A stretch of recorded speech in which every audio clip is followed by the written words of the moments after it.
Одурната доверба во здравствениот систем преку индиции за криминален увоз на лекови и вакцини со сомнителен квалитет, па се до експанзија на интернет статии од нерелевантни извори и лажни вести, кои тврдат дека вакцините се дел од светски заговор против човештвото. Поборниците против имунизацијата имаат каде да бараат оправдување за своите ставови, на кои официјално се спротивставуваат сите сериозни медицински истражувања. Епидемијата од морбили, прогласена во Македонија, го актуализираше прашањето за тоа колку се важна едукацијата и превенцијата за граѓаните да ја сватат сериозноста на оваа болест, бидејќи малите сипаници можат да бидат многу опасни, па и фатални, не само за болниот, туку и за другите околу него. За тоа, како да се зголеми свесноста кај граѓаните, одговор побаравме од Институтот за јавно здравје. За трендот на пад на имунизацијата и зошто за оваа болест е потребна покриеност со вакцинација од 95%, зборуваме со специјалистот епидемиолог доктор Жарко Караџовски, а за симптомите на морбилите и нивната детекција со доктор Голубинка Бошевска, началник на лабораторијата за вирусологија. Од 1992 година, кога кривата на опфатна вакцинација последен пат паднала драстично, во изминативе 3 години повторно се забележува намален опфат на лица кои примиле МРП вакцина.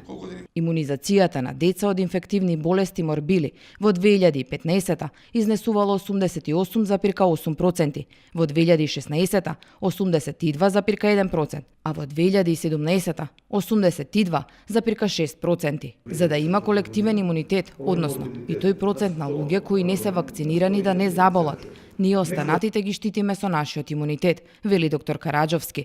Тој имунитет слабее со опаѓањето на опфатот на вакцината. Но зошто имунизацијата паднала за 10%? Прво, луѓето премногу читаат интернет и премногу се ангажирани во делот на антивакциналната кампања. Што тоа значи во пракса? Во пракса значи постојат неколку прашања кои што се круцијално значење за овој проблем. Прво, ако го вакцинирам сега моето дете на 12 месеци, детето може да добие аутизам. Дајде да почекам уште малку да прозборе и прооде. Втора работа. Детето во првиот период од животот е заштитено со мајчини антитела. И најмал бројот заболениве лица се на возраст 3, 4, 5, 6, 7 месеци. Меѓутоа, после се инвадирани од сите вируси и бактерии што се околу нас. Родителите тоа го забораваат или го пренебрегнуваат. Што се случува во периодот до вакцинацијата? Детето се дружи со други деца кои што се вакцинирани или исто така невакцинирани. Доволен е вирусот да влезе од страна, од некое дете, го имаме во моментов во Романија, во Грција, во Србија, во Косово. Го донесува вирусот оди на сите страни. Сомнежот за квалитетот на вакцините кои се набавуваат во земјава од незначителен стана основан, а стравот од вакцинирање уште поголем, по признанието за наводна техничка грешка на етикетите на кутиите на вакцината Приорикс од белгискиот GlaxoSmithKline. Но доктор Караџовски смирува. Европска унија не би жртвувала свој углед, свој реноме, па да направи фалс.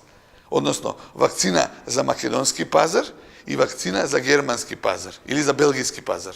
И народот, помислувајќи дека се работи за бизнис, ја пренебрегнува клучната работа. Го штитам своето дете, здравјето на своето дете, ама и здравјето на другите деца.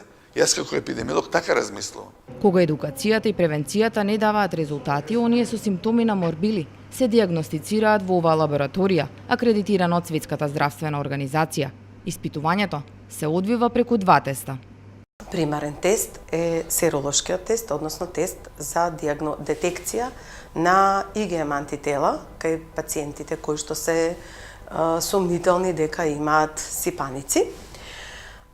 Се работи за антитела кои што се создаваат после период од минимум 14 до 21 ден и бидејќи периодот на инкубација на ова заболување од прилика толкав период, се очекува дека пациентите кои што ќе се исипат во времето на исипот би требало да имаат детектибилни антитела од класата на IgM. Меѓутоа, имаме ситуации каде што исипот кај пациентот се појавил многу побрзо во однос на појавата на овие антитела. Во тој случај пристапуваме кон молекуларни тестирања. Затоа двајцата доктори апелираат. Вакцинирајте го своето дете. Детето нека расте и нека ужива во своето детство. Овие вакцини што ние ги имаме во моментот се од елитен производител, од Европска Унија. Значи не само кај морбилите, и кај инфлуенцата, и кај други заболувања. Апсолутно не постои вакцина на светот која што може 100% да заштити. Но ги намалува компликациите. Повиците против вакцинација, без разлика дали доаѓаат од матични лекари кои ги наведуваат родителите да ја одложат вакцината или од антивакциналните здруженија, треба построго да бидат санкционирани, додава Караџовски. Тој што размислува негативистички, негативно, пропагирајќи кампања за антивакцинален статус на нечие дете, тој оди против себе, против своето знаење и против стручноста што ја добил до сега. Тоа е прва работа. Втора работа што треба да се каже. Тие матични доктори кои што тоа го пропагираат, ја брукаат својата професија.